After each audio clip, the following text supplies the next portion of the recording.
sorry if you pee-pee babies were offended by something that was no big deal and everything's fine, so what's the issue?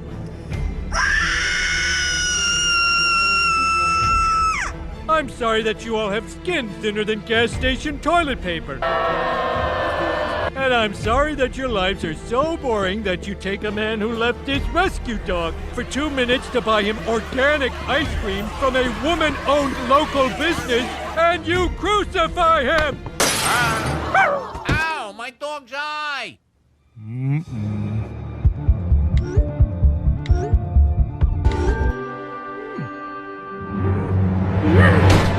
33 seasons.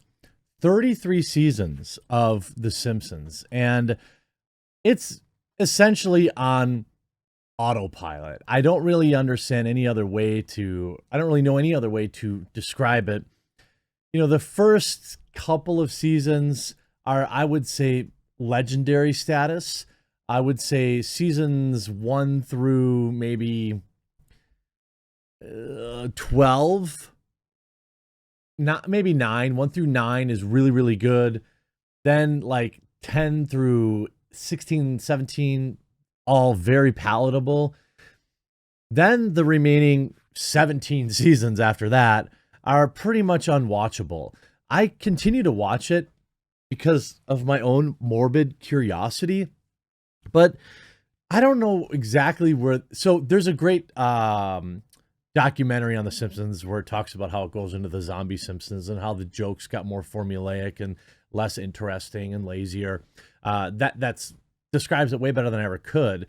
But then it felt like The Simpsons kind of got more political. Look, like Lisa Simpson's always kind of been a woman's rights or feminist kind of character. And that's great and all because it felt natural for her.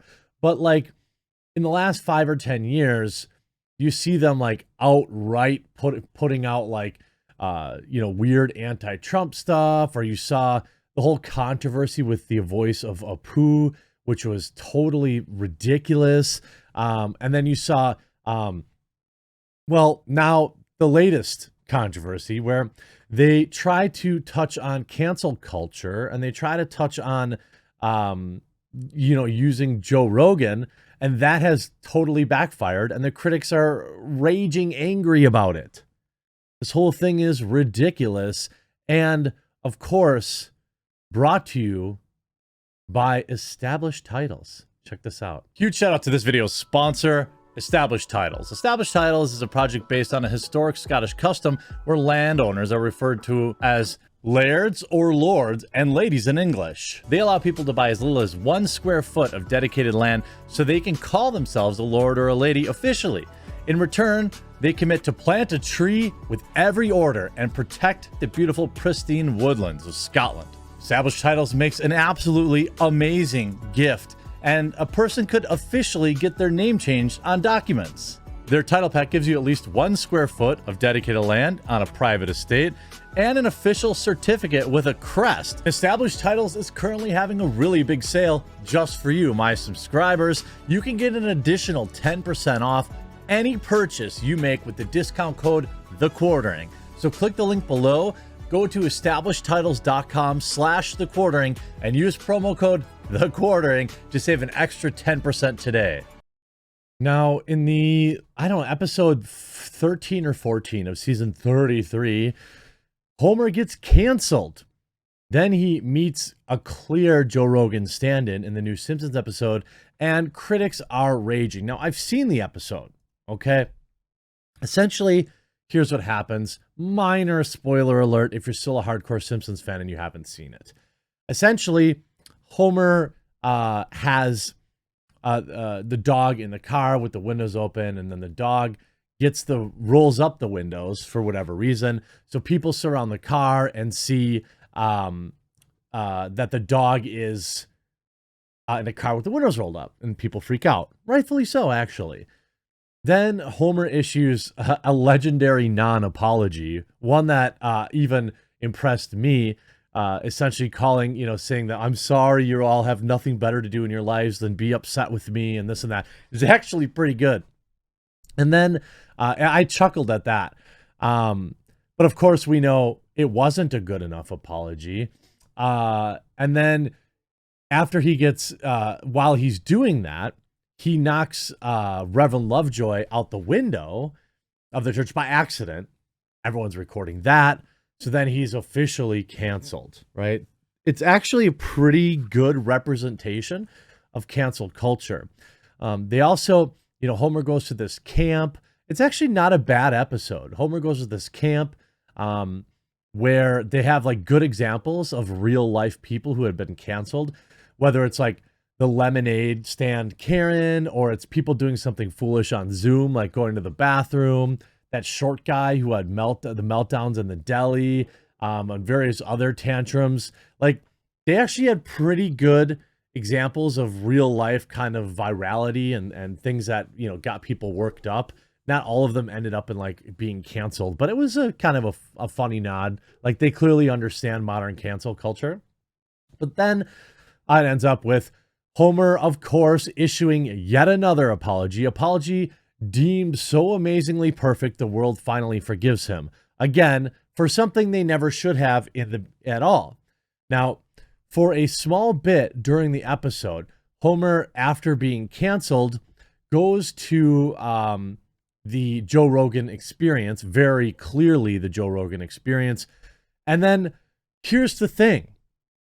He actually looks at the sign that they put on, Right Wing Podcast House, Pariah's Welcome. Of course, Joe Rogan is not right wing. He's like a Bernie bro.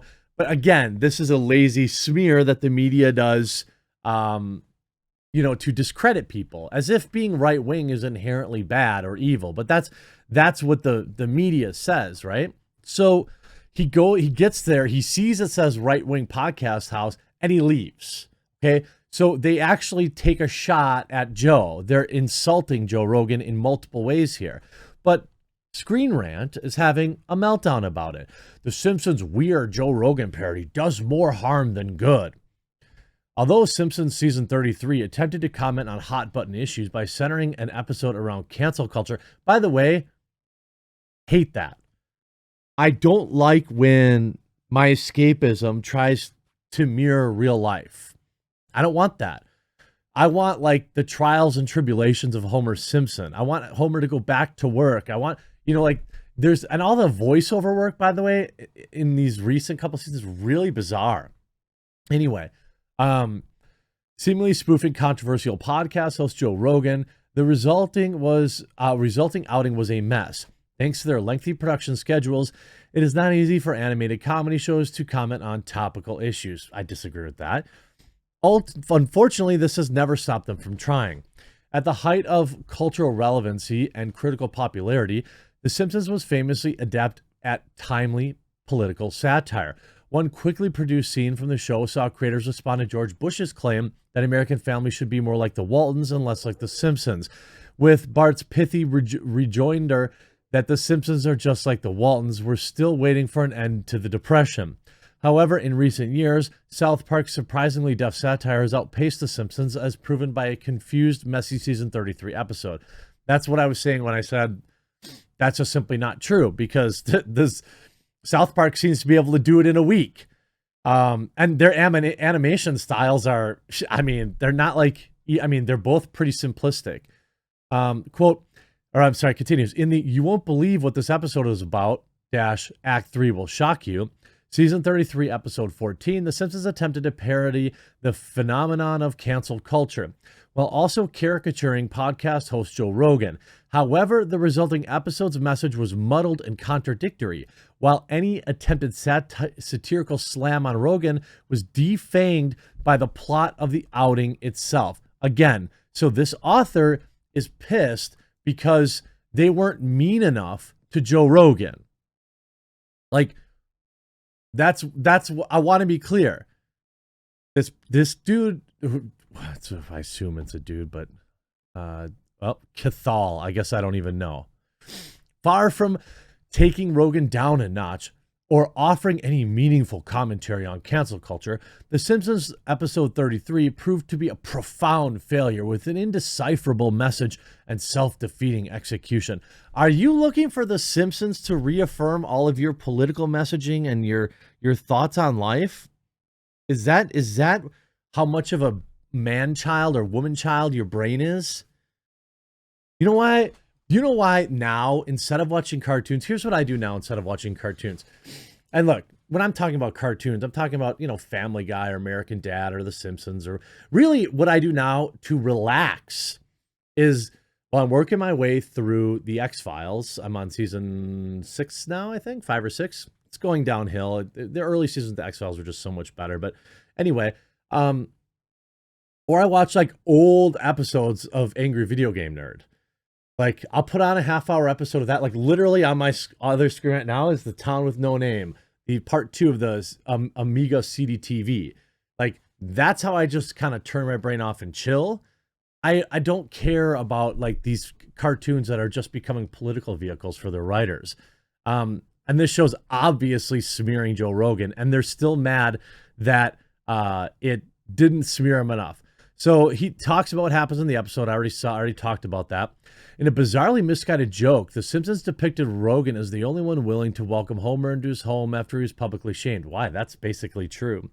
Rogan was never referred to him by name, but the character who welcomes Homer into his building, labeled right-wing podcast house, is intended to resemble the former UFC commentator. Former? He's still a UFC commentator. Why do you write former, you idiot?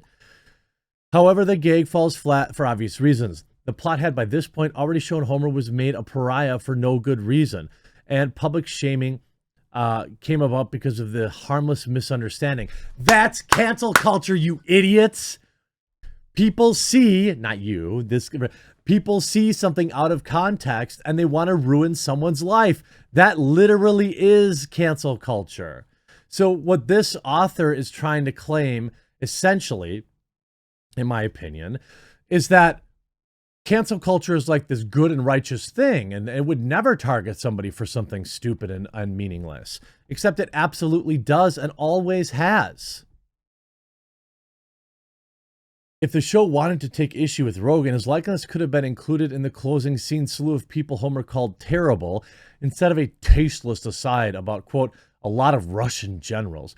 Further proof that South Park's Cold War satire was misguided and tacky than was less misguided and tacky than The Simpsons. The issue with The Simpsons not naming Rogan is an obvious one. If the show wanted to criticize a famous figure with as large an audience as Rogan, the satirical point would be sharper if they named the commentator himself rather than obliquely referring to him as right-wing podcaster or given his huge platform and fame. Naming the host would have been more effective, particularly when it's easy for Rogan to simply reject the label, quote, right-wing, as he's done before, despite featuring right-wing speakers on his show. So, he also has left-wing speakers on his show, you moron. Instead, like the Connors spoofing former guest star Aaron Rodgers. The Connors, who even watches that? The Simpsons attempted to both criticize Rogan and avoid criticism themselves by never directly naming the public figure. I disagree. It's pretty obvious it's him. While Rogan's Instagram posts of political compass whose right quadrants are labeled strong men and good times is evidence of his right-wing leanings, his endorsements of left-wing presidential candidate Bernie Sanders in 2020 replicates this reading. Broadly, Rogan's public persona is more nuanced than, quote, right-wing podcast host, and the choice to have him welcome Homer with open arms proves The Simpsons isn't clear about what the show is trying to say about cancel culture. The right-wing podcast house has a sign outside saying pariahs welcome, but since Homer did nothing to deserve his public shaming, that should have theoretically been a good thing. That's the point of criticizing cancel culture. Homer's apology is intended to be the key to the episode's story, but in classic Deus Ex Machina fashion, it's never heard by the viewer. And episode's narrator explains that the apology perfectly satisfied everyone, fixed everything, and solved all of the plot's problems. For one thing, this was a cringeworthy affirmation that The Simpsons tends to write Lisa, who authored the apology, as a precocious, morally upright wunderkind rather than a lovably flawed character like the rest of the family. family. More pertinently, though, the ending also undermined the episode's entire point. Since Homer never did anything wrong in the first place, it seemed obvious that he had nothing to apologize for.